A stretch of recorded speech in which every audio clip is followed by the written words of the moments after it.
ఈరోజు మన రెసిపీ అట్టికాయ బజ్జీ. నాకు మిర్చి బజ్జీ తర్వాత అట్టికాయ బజ్జీ అంటే చాలా ఇష్టం. సింపుల్గా చెప్తాను చూడండి. అట్టికాయని ఎప్పుడైనా సరే బజ్జీ కోసం ఇలా పొడుగుగా కట్ చేసుకోవాలి. ఇంతకన్నా పొడుగా కూడా కొంతమంది కట్ చేస్తారు. ఇది కంఫర్టబుల్ వేసుకోవడానికి ఈ సైజు. ఇప్పుడు మంచి ప్యూర్ శనగపిండి ఒక బౌల్లో వేసాను. ఇందులో ఏ బజ్జీ చేసినా కాస్త వాము వేస్తే ఫ్లేవర్ బాగుంటుంది. వాముని నలిపి కొంచెం వేసుకోండి. పిండికి సరిపడా ఉప్పు, కొద్దిగా పసుపు, కారం, కాస్త తినే సోడా ఇందులో మిక్స్ చేసేసుకోండి. నీళ్ళు వేసి కలుపుకోవడమే. మరీ పల్చగా ఉండకూడదు, మరీ చిక్కగా కూడా ఉండకూడదు. మరి ఎక్కువ పిండి అట్టికాయ పైన ఉంటే అంత బాగుండదు రుచి.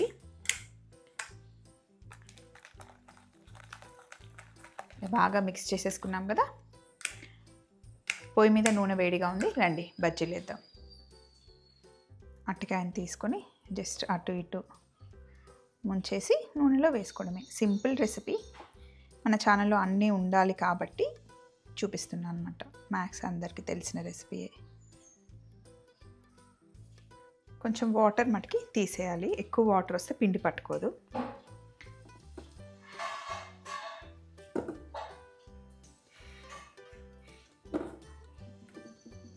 రెండు వైపులా పిండిని మంచిగా అద్దించి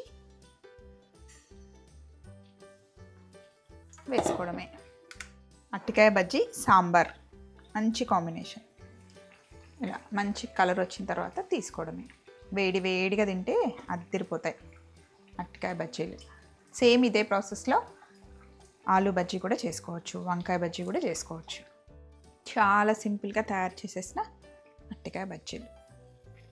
ఇంకా అట్టికాయ బజ్జీ మైల్డ్గా ఉంటుంది కాబట్టి పచ్చిమిర్చి ఉంటే పక్కన బాగుంటుంది.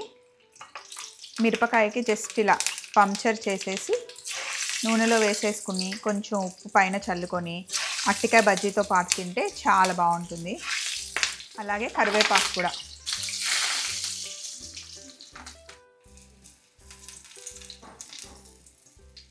కాల్చిన మిరపకాయ పైన ఇలా ఉప్పు చల్లేయాలి, అద్దిరిపోతుంది. అరటికాయ బజ్జీలు సింపుల్గా తయారు చేసిన అట్టికాయ బజ్జీలు ఎలా అనిపించాయి మీకు? రెసిపీ నచ్చిందా? ఇంట్లో ట్రై చేయండి. బాయ్. మళ్ళీ ఇంకొక రెసిపీతో కలుసుకుందాం.